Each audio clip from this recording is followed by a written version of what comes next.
This week, Holyrood has been shaken by the resignation of Jamie Hepburn, the SNP's Minister for Parliamentary Business, following allegations that he assaulted the Conservative MSP Douglas Ross. Ross claimed Hepburn grabbed him by the shoulder and swore aggressively after a clash in the chamber over something as frankly trivial as a seagulls summit.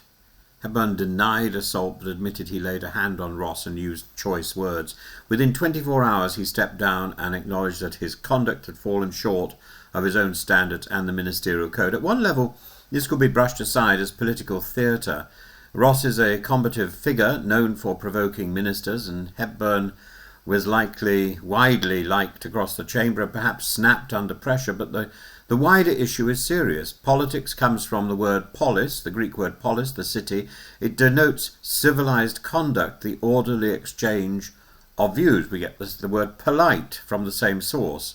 When debate spills into physical contact or abusive confrontation, even in small measure, it corrodes public trust, it belittles the concept of politics, it also undermines the dignity of parliamentary life, which ought to be about persuasion, not intimidation. The comparison with Westminster is instructive. We've seen physical jostling in the voting lobbies, crude language in debates, and members disciplined for bullying staff or colleagues. The Mike Amory style of confrontation, reducing argument to insults, or worse, a left upper when somebody's back is turned, is beneath contempt. And yet, time and again, such behaviour is excused or normalised until public outrage forces a resignation.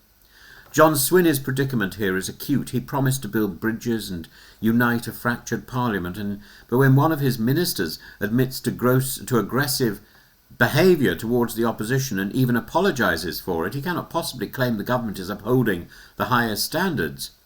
Resignations in Scottish politics over questions of honour are rare.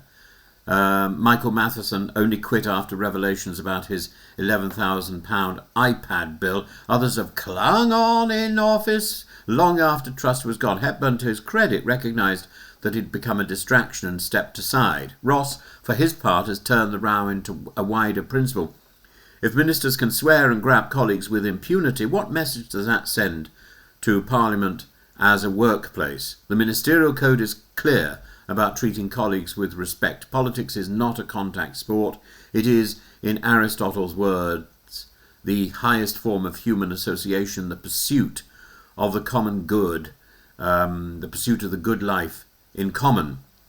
To reduce it to shoving, shouting and foul language is to betray the very purpose of the polis.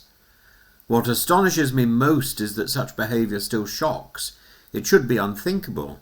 But instead, it's become almost routine that ministers resign in disgrace, apologise, and then carry on as if it were a temporary lapse.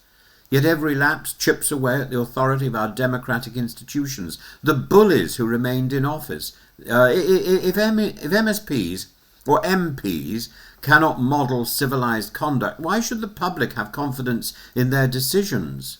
These are supposed to be examples, exemplars for us.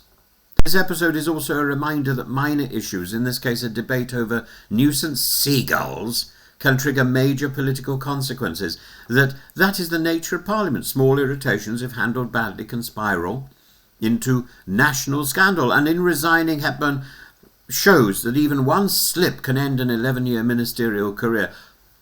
Ultimately, the lesson is simple. Debate is not fisticuffs. Politics is not aggression. Civility is not weakness. It is the foundation of legitimacy. It is the foundation of a civilized society. Every parliamentarian would do well to remember Plato's dictum that the measure of a man is what he does with power, and by that measure Hepburn has failed, though perhaps he salvages some dignity by recognising it and resigning, but the stain remains. Both Holyrood and Westminster must rediscover that politics, if it is to mean anything, must be conducted with restraint, respect and reason.